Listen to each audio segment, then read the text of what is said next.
Hey, welcome to Yap Triarchy, Unfolding Patriarchy One Yap at a Time. Halo, aku Cu. Dan salam kenal, aku No. We are the first today's episode. Yeay. Halo No, flashback dikit kali ya. Di episode pertama kita udah habis-habisan nih bongkar definisi patriarki. Bukan cuma tentang cowok jahat, tapi ini sistem raksasa yang punya 6 struktur utama. Exactly. Kita udah tahu wajahnya nih. Kita juga udah tahu tentang namanya. Nah, hari ini kita mau kasih bukti autentik nih, Cu. Kita mau bawa si monster 6 kepala ini turun ke bumi. Jadi, buat yang belum dengar episode lalu, stop right now, go back, and tune in. Karena hari ini kita nggak cuma ngomongin teori, tapi kita tunjukin di mana tentakel-tentakel patriarki ini menjerat kita. Nah, bener banget nih. Mulai dari kesenjangan profesi, aturan sosial, siapa sih yang harusnya masak di rumah, siapa sih yang harusnya bekerja, sampai kenapa sih si cantik itu harus selalu menang. Patriarki itu invisible, tapi dampaknya all too visible. Get ready buat mind blown lagi karena kita bakal tunjukin bahwa sistem ini bekerja melalui hukum, budaya, bahkan pikiran kita sendiri. Siap untuk unfold lapisan demi lapisan? Let's cracking! Oke, now kita mulai dari sarang patriarki yang paling menyakitkan, dunia kerja dan institusi formal. Ini adalah struktur yang membuat perempuan rugi secara ekonomi. Dari kesenjangan gaji, notorious gender pay gap, Cu, data BPS tahun 2022 menunjukkan kesenjangan upah mencapai 22,9% dari rata-rata upah pekerja laki-laki di Indonesia. Artinya, perempuan literally dibayar lebih murah padahal skillnya sama. Wow, that's wild. Dan ini nyambung ke kesempatan kerja loh. Mayoritas perempuan, sekitar 65,35%, masih terjebak di sektor informal. Ini kan sektor yang upahnya rendah. Patriarki seakan membuat tembok yang menghalangi perempuan masuk ke pekerjaan berupah tinggi karena stereotip gender yang masih lengket. Betul nih, Cu.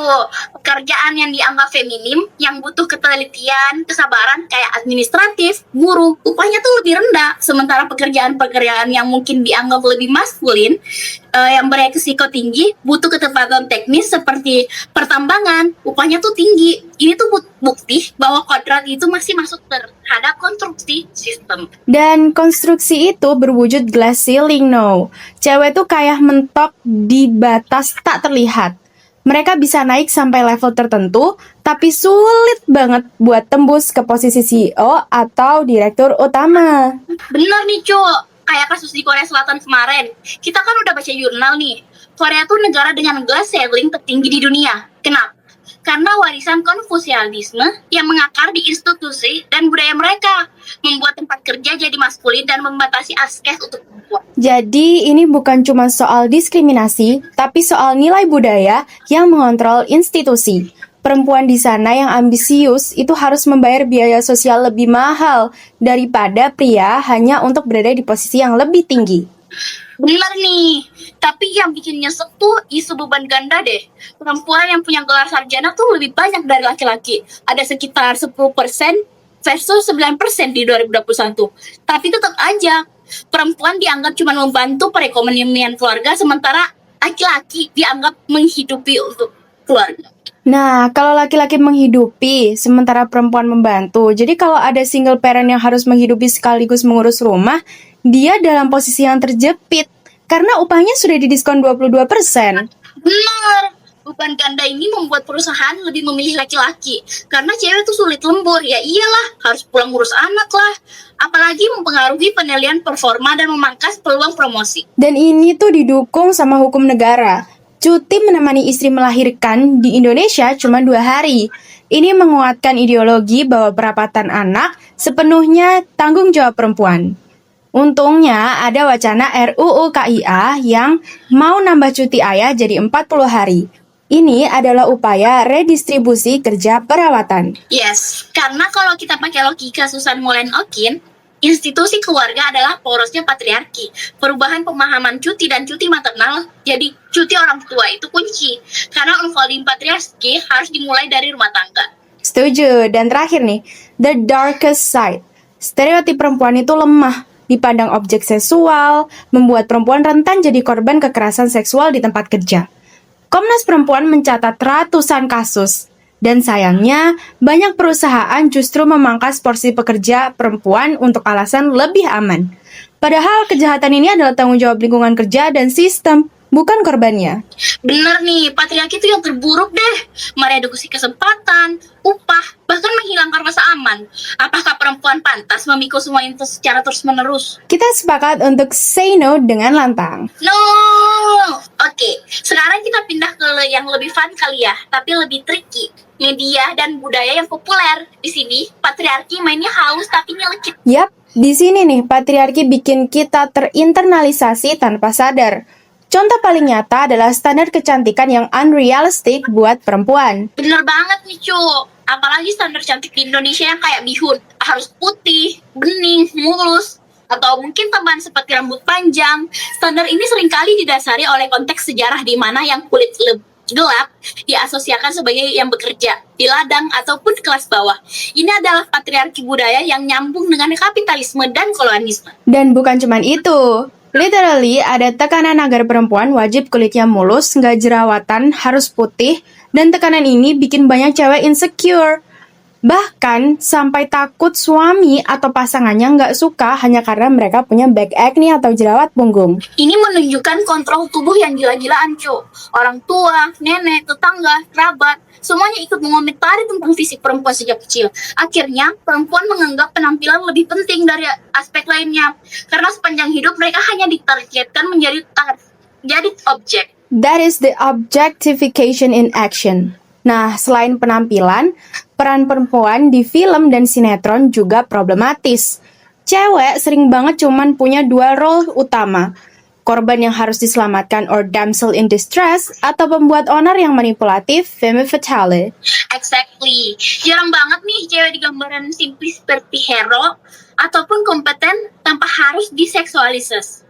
Padahal representasi ini sangat kuat mempengaruhi cara kita melihat otoritas dan kekuatan perempuan di dunia nyata. Nah, tapi patriarki nggak cuma menindas perempuan loh. Laki-laki pun turut jadi korbannya.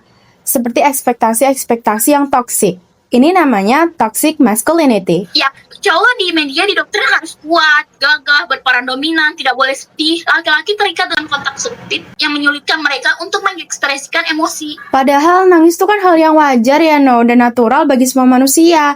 Tapi kita hidup di society yang mengubah hal biologis seperti menangis menjadi stereotype bahwa ia yang menangis adalah yang lemah. Parahnya, toxic masculinity membuat ada pandangan kalau cowok merawat diri atau self-care disebutnya homo. Ini bikin cowok takut dianggap lemah, padahal cowok kan juga manusia. That is ridiculous. Untungnya beberapa orang tuh udah sadar. Mereka tahu teman-teman cowok mereka yang gagah itu turns out juga punya jerawat, punya masalah tubuh gitu kan. Cowok yang tidak sesuai standar ini akan merasa tidak cukup. Mereka insecure, merasa lemah, bahkan bisa memicu depresi. Intinya cowok tuh juga manusia, berhak mengekspresikan apa yang mereka suka. So, let's stop this toxic masculinity, guys. Karena patriarki itu musuh kita semua. Nah, mungkin kita pindah ke hal-hal yang super sehari-hari kali ya, yang kelihatannya sepele tapi heavy banget bebannya. Yap, kita ngomongin pembagian tugas rumah tangga. Setelah seharian kerja di luar, perempuan seringnya masih punya shift kedua di rumah. Kayak masak, bersih-bersih, ngurus anak. Ini namanya unpaid work care. Bener nih cu, apalagi mungkin yang lagi viral kali ya, kemarin yang lagi happening. Konten 10.000 di tangan istri yang tepat. Ada cowok yang bilang 10.000 di tangan istri yang tepat bisa jadi macam-macam. Seakan istri itu adalah tukang solak ekonomi keluarga. Oh my god, ini tuh patriarki kapitalis banget. Dia menempatkan seolah perempuan di posisi manajemen yang krisis diharapkan bisa survive dengan uang yang minim. Sementara laki-laki bisa beli rokok 20.000, 30.000 sehari. Ujung-ujungnya istri yang disalahin kalau duitnya kurang. Dibilang bukan istri yang tepat lah, bukan istri yang hebat lah. Padahal masalahnya tuh bukan di istri deh, tapi di ekonomi yang gak cukup aja. Dan standar patriarki yang memaksa perempuan magic harus bisa mengurus segalanya, rumah tangga lah, bahkan dengan modal yang minim. Dan ini nyambung ke isu tanggung jawab yang timpang. Ada juga yang pernah nge-tweet tentang etika bertamu saat pacaran. Cewek tuh biasanya disuruh cuci piring sendiri di rumah cowoknya. Tapi cowok nggak pernah disuruh cuci piring di rumah ceweknya. Literally doktrin masyarakat tentang perempuan yang harus jadi babu lah. Bahkan ada cowoknya yang nyuruh ceweknya beres-beres di rumah dia dengan alibi, biar mamaku tuh suka sama kamu. Padahal itu tuh jelas-jelas bukan etika. Ini tuh internalisasi norma bahwa kebersihan dan pelayanan adalah domain perempuan. That's the point. Dan uniknya, kalau ada cowok yang melakukan pekerjaan rumah, dia sering dipuji berlebihan. Kayak, wah suami idaman, mau cuci piring. Padahal itu kan literally tanggung jawab bersama dalam rumah tangga. Iya kan? Pujian itu justru menegaskan bahwa pekerjaan rumah adalah pengecualian untuk laki-laki. Itu dia. Pujian itu melenggangkan norma bahwa hasilnya itu bukan tugas dari laki-laki. Selain pembagian kerja nih, No, ada kontrol moral atas perempuan. Mulai dari pakaian, cara duduk, sampai jam malam itu sering banget diatur dengan alasan menjaga kehormatan. Sementara laki-laki tuh kayak bebas banget dari tuntutan moral yang sama. Nah, ini dia nih yang membuat perempuan termenjinakkan dalam rumah tangganya sendiri, di mana laki-laki dianggap lebih baik saat mengatasi permasalahan dan mengambil keputusan dalam keluarga. Bahkan di gestur sederhana pun ada, misalnya di meja makan. Yang ditawarin porsi paling besar atau daging paling banyak itu seringnya laki-laki, karena diasosiasikan dengan tenaga atau kepala keluarga. That's just another tiny, almost invisible layer of the system. Jadi, setiap melihat semua bukti ini, gimana sih kita unfold patriarki di kasus-kasus nyata ini? Kuncinya adalah kesadaran kritis dan konsistensi. Di dunia kerja, kita harus memperjuangkan transparansi gaji dan kuota yang memastikan perempuan ada di level kepemimpinan. Bahkan ya cu, di media, kita harus menolak narasi stereotip yang mendukung konten yang menampilkan laki-laki dan perempuan secara realistis dan juga equal. Dan di rumah, kita harus membagi rata tugas rumah tangga dan tidak memuji laki-laki yang sekedar melakukan kewajibannya. Dan yang paling penting nih, kita harus bertanya kenapa? Kenapa iklan ini cuma nunjukin cowok? Kenapa di podcast ini yang jadi ekspornya cowok semua? Kenapa cewek struggling banget untuk naik jabatan? Semakin kita kritis, semakin patriarki akan terkelupas. Unfolding patriarchy bukan soal menyalahkan individu, tapi membongkar sistemnya. Well said. Semoga ya kita hari ini bikin kamu semakin aware dan termotivasi buat bikin perubahan ya, sekecil apapun. Absolutely. Unfolding patriarchy one gap at a time. Sampai jumpa di episode berikutnya.